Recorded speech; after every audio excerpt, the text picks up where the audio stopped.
Vamos orar. Bendito Deus, nosso Pai eterno, agora que vamos refletir nas lições da Tua palavra, rogamos, ó Senhor, a iluminação do Teu Espírito Santo, para que possamos entender de fato o Teu propósito para a Tua igreja.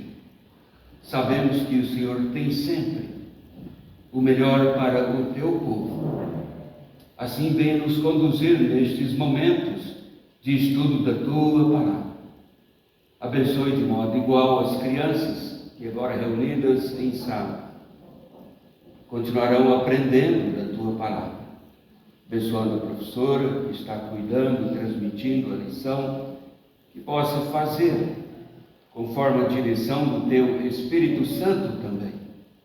Assim fortaleça-nos, conduza-nos em Tua graça, em nome de Jesus. Amém. Um teólogo contemporâneo faleceu há pouco tempo. Gosto muito de ler os seus livros, o Dr. Sproul. Ele diz: a negligência da oração é uma das principais causas de estagnação na vida cristã. E diz, afirmando: mas nenhum outro dever cristão é tão negligenciado. Esta, meus irmãos, é a razão porque este ano desejo falar muito com a igreja deste lugar sobre o dever de orar. Orar sempre. Nós estamos vendo o mundo político ao nosso redor. Parece algo que constitui uma corrida em busca de poder somente pelo poder, nada mais. Há um suicídio, falta verdadeiras lideranças no mundo de hoje. A igreja precisa pedir para Deus levantar lideranças no mundo, lideranças que temem a Deus. Olhamos uma soma de catástrofe ao nosso redor. Quem observa o vídeo que está acontecendo na América do Norte, aquele fogo, as casas, coisa terrível. Bom, toda a vida teve isto, é verdade. Mas toda a vida o povo de Deus teve que orar, buscando a direção de Deus. E Deus levantando pessoas para governar o seu povo, governar o mundo onde situa o seu povo. Sim, devemos orar. Paulo faz uma oração fervorosa no texto que fizemos a leitura. Ele ora pelo fortalecimento interior dos cristãos, ora pelo conhecimento mais amplo do amor de Cristo Jesus. São dádivas de Deus. Nós sabemos que Deus tem muitas dádivas para o seu povo, mas muitas destas dádivas, como disse um reformador religioso, são dadas ao seu povo somente através da oração, senão elas não são liberadas, disse ele. Dádivas que são liberadas por Deus somente quando o cristão usa o meio de graça a oração. Cristo está sustentando a igreja. Ele quer fazer isto, mas ele quer encontrar a sua igreja cada vez mais numa comunhão mais íntima com o Pai Celestial. Como, sem dúvida alguma, este é o desejo do nosso Redentor, o Senhor eterno, encontrar a sua igreja em viva comunhão com o Pai Celestial.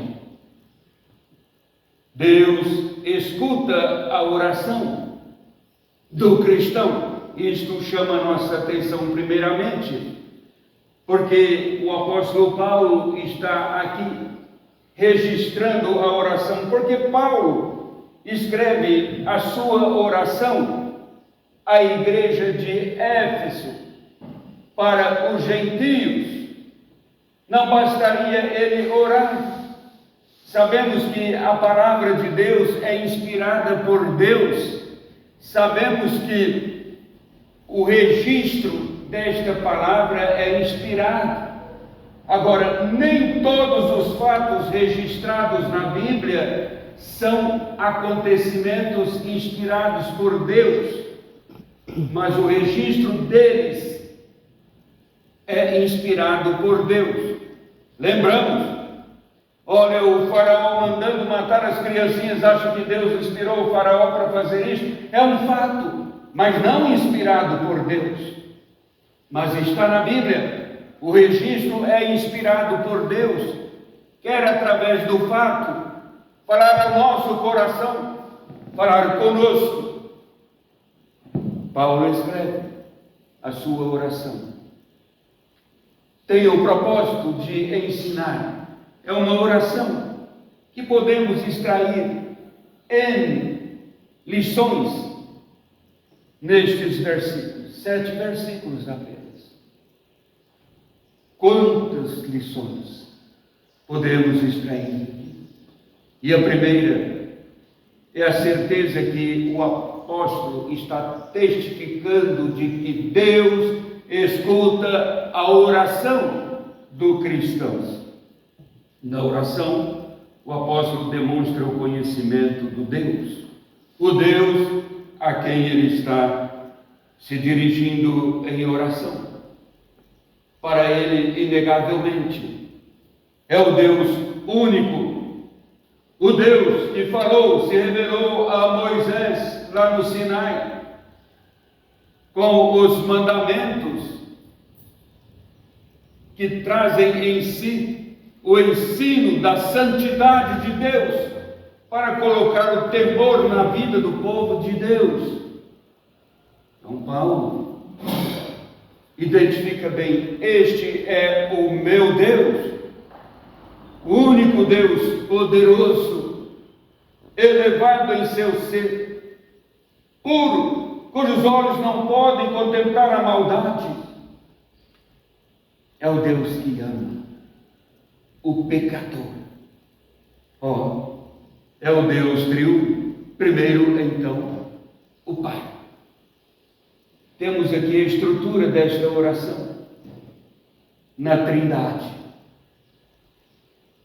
Ele diz: por esta causa me ponho de joelhos diante do Pai. As pessoas criticam, falam que as igrejas que usam o nome Trindade são hereges, mas não é. De fato, a Trindade, a palavra Trindade não está na Bíblia, mas é um termo teológico para mostrar, praticamente, está falando da Trindade, está falando do Deus Pai, Filho e Espírito Santo. Pronto, acabou. E é isto.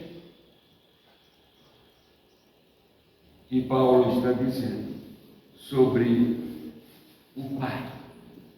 Este é o Deus diante do qual, diz ele, me ponho de joelhos. Poderíamos gastar um tempo aqui falando do costume, deste gesto físico. O porquê de joelhos? Mas só gostaria de lembrar os irmãos que não é a única vez que Paulo está dizendo que coloca-se de joelho nesta oração. Em outras ocasiões também encontramos Pedro realizando milagre de ressurreição e dizendo, mas prostrou-se. Lucas escreve em Atos, ele colocou-se de joelhos em oração, em adoração a Deus. Olha então o próprio Jesus lá no Getsemane, de joelhos diante do Pai. Se possível, passa de mim este cálice, mas faça a tua vontade. Orava intensamente. De joelhos significa, é um gesto de humildade. É o reconhecimento da soberania de Deus, de quem de fato é Deus. É mostrar como de fato dependemos do Senhor. Ele expressa assim uma intensidade maior em suas palavras na oração, quando diz, por esta causa. Ele já tinha traçado vários assuntos no texto anterior com os cristãos, chamando a uma vida espiritual lapidada. Ele diz, eu oro por isto, por esta causa, me ponho de joelhos diante do Pai. Uma oração fervorosa. Deus está presente. Quanto mais temos consciência da presença de Deus, irmãos, em nós, mais nos prostramos diante dele em adoração. Nós nos preparamos para isso.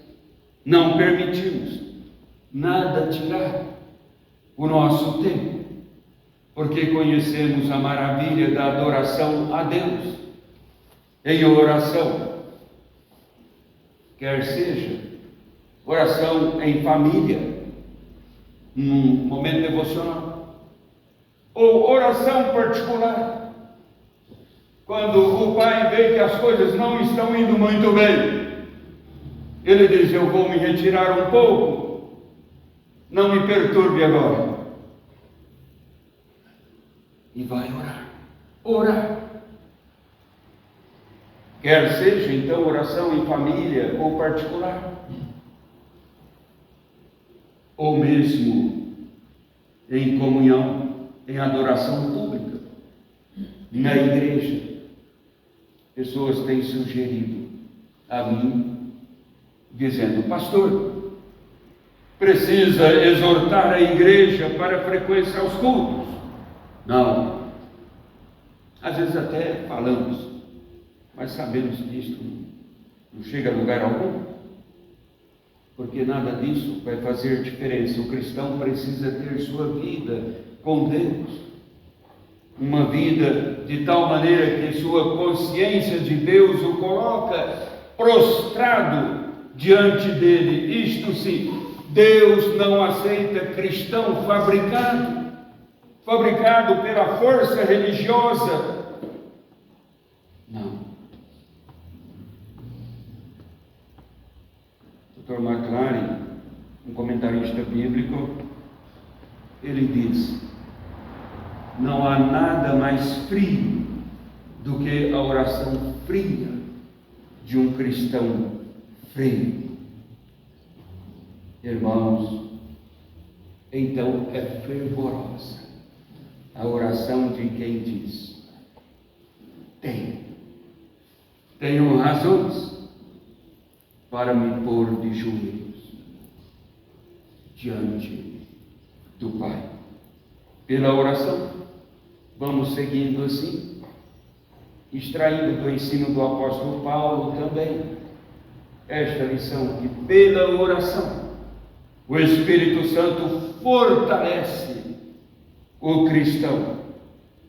A finalidade da oração intercessória aqui do apóstolo é o fortalecimento espiritual dos cristãos. E agora ele se volta então para a terceira pessoa da Trindade, o Espírito Santo.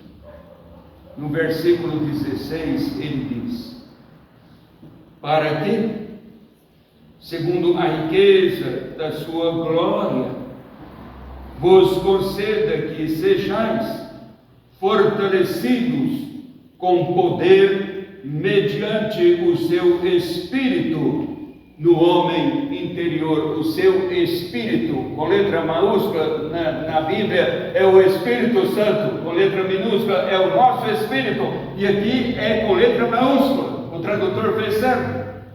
É o Espírito, é uma pessoa, letra maiúscula, o Espírito Santo no interior do cristão. Sim, meus irmãos, nós desejamos, como desejamos, nos tornarmos cada vez mais cristãos prósperos, é claro, em todas as áreas da nossa vida.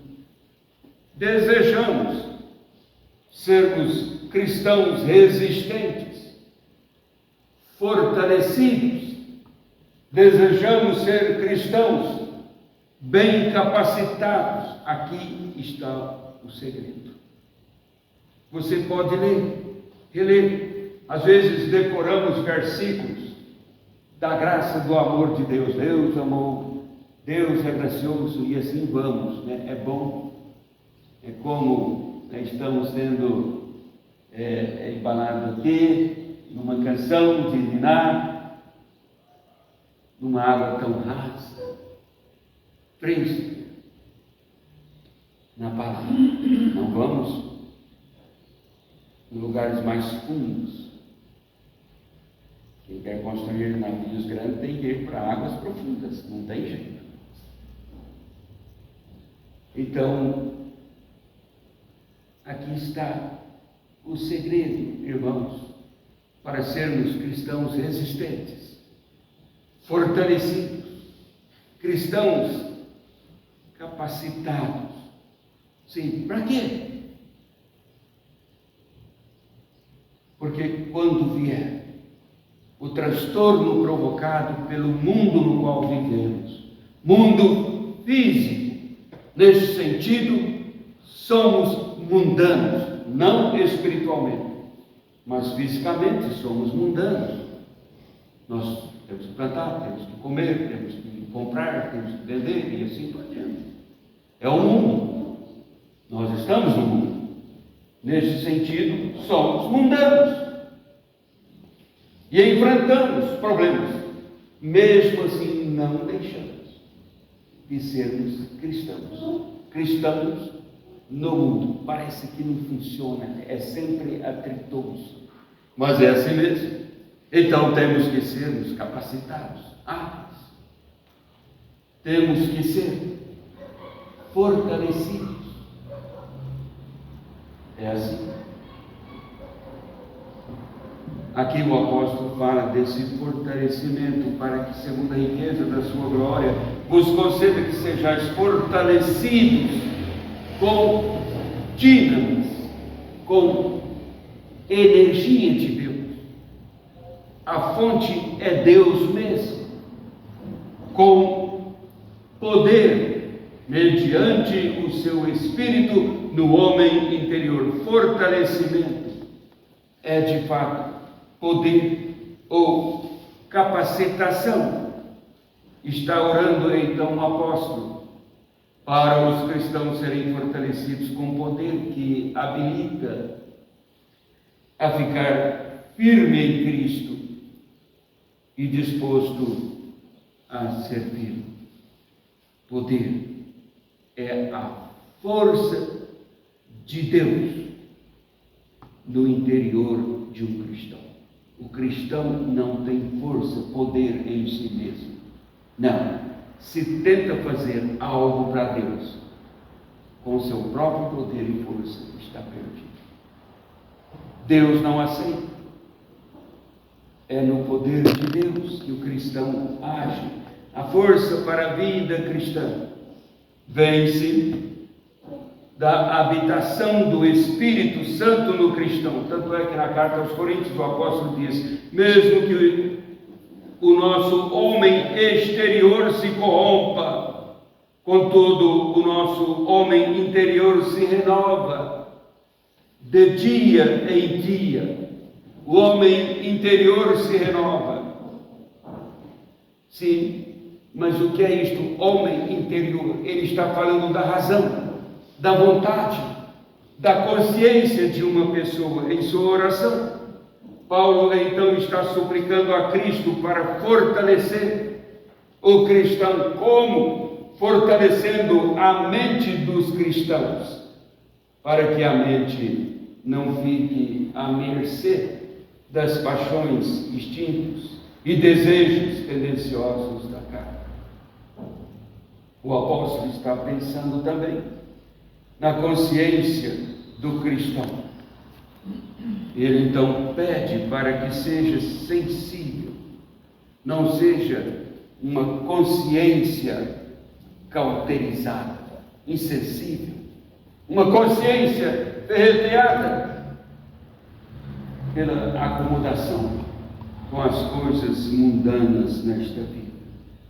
O cristão, sabemos, ele deseja fazer o que é bom, é sua vontade fazer o bem, mas Paulo sabe, ele não consegue fazer o bem. O próprio apóstolo Paulo uma vez falou: ora, o bem que eu quero fazer eu não consigo fazer, mas o mal que eu não desejo fazer, este sim eu faço.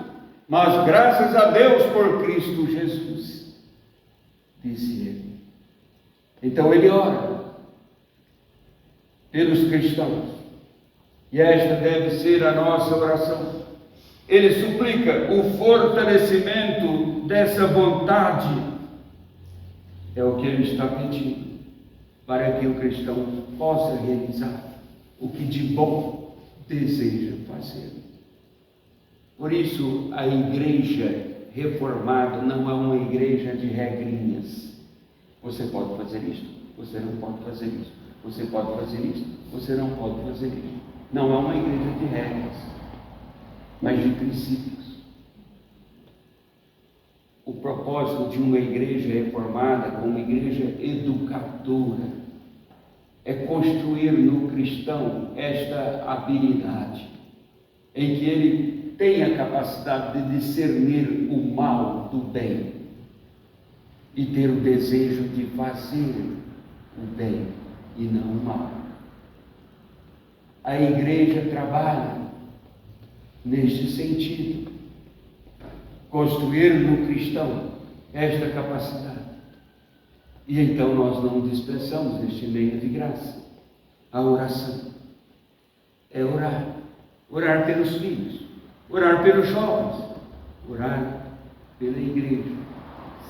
Sempre Deus dando em seu poder essa capacidade de discernir bem mesmo o mal do bem e ter a capacidade dada por Deus para fazer o bem. Finalmente, irmãos, Cristo está ajudando o cristão que ora. Agora, então, se ele fala do Pai, do Espírito Santo, olha aqui, o Salvador Jesus, a segunda pessoa da Trindade. E assim, no verso 17, habite Cristo no vosso coração, pela fé, estando vós arraigados e alicerçados em amor. Cristo no coração. O grande perigo para o cristão é quando ele, irmãos, ignora Deus. Oh, mas nós não ignoramos Deus. Ora, ora. Às vezes, em momentos de sufoco, nós tentamos resolver algo que nos faz saber que somos impotentes diante daquela situação. E ignoramos Deus. Ele está permitindo isso exatamente para nos colocarmos diante dele em oração. Precisamos fazer isso. O apóstolo assegura ao cristão que o Espírito Santo habita no seu interior, e agora também diz que Cristo está no seu coração. Ele está ensinando que Deus, Pai, Filho, Espírito Santo está presente em nós para agir com o seu poder por meio da igreja. Então, irmãos, uma igreja que não ora é uma igreja fadada ao fracasso. Pode ter muitos recursos materiais, mas certamente esses recursos materiais vão perecendo como qualquer outro sistema terreno. O apóstolo fala então da presença espiritual de Cristo. Habite Cristo pela fé em vosso coração. E esse habitar é residência. Esse habitar é morada permanente. Não é uma habitação, como se Jesus dizendo, eu vou habitar naquele coração por alguns meses, alguns anos. Não, é permanente. O apóstolo está aqui fazendo um contraste da habitação temporária de Jesus. Comemoramos no Natal a manjedoura e o ministério terreno depois da sua ascensão, uma habitação física, temporária. Todos os termos empregados nessa direção nas Escrituras indicam uma habitação temporária, mas agora ele disse para os discípulos, é necessário que eu vá, a minha presença será sempre convosco, mas espiritualmente é esta morada de Cristo a sua habitação. É permanente e não temporária. Está presente espiritualmente. Eis que estarei convosco todos os dias, até a consumação dos séculos. Irmãos, o fortalecimento interior acontece quando Cristo faz morada em nós. Morada permanente. Eis então o segredo da fortaleza, do fortalecimento, a presença do Senhor Jesus em nossa vida. Então, irmãos, esta oração está aqui para nos ensinar que a vida cristã só desenvolve, só se torna mais robusta no uso dos meios de graça, entre os quais a oração é o presente de Deus, sempre para o seu povo. Você, meu povo, deve me buscar enquanto você vai me achar. É a mensagem da palavra eterna. Haverá um momento que às vezes será buscado e não será mais encontrado. Mas façamos assim, cresçamos como igreja, numa vida em plena comunhão com o nosso Deus, o Pai, o Filho, o Espírito Santo. Vamos cantar o hino 363.